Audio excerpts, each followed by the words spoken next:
Rice and kidney bean burritos. Prepare the ingredients. Soak 1 cup of cashews in boiling water.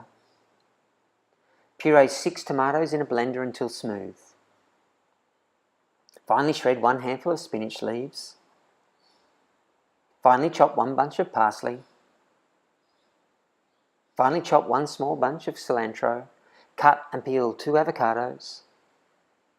Mash the avocado with a fork.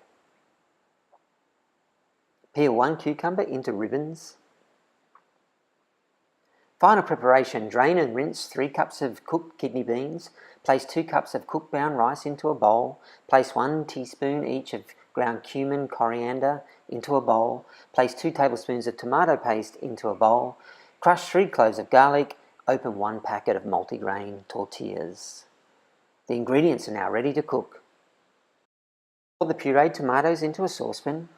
Add 3 cups of drained kidney beans. Add 2 cups of cooked brown rice. Add 2 tablespoons of tomato paste.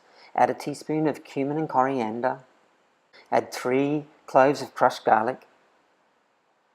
Mix well over a medium heat. Add salt to taste and cook for 5 minutes.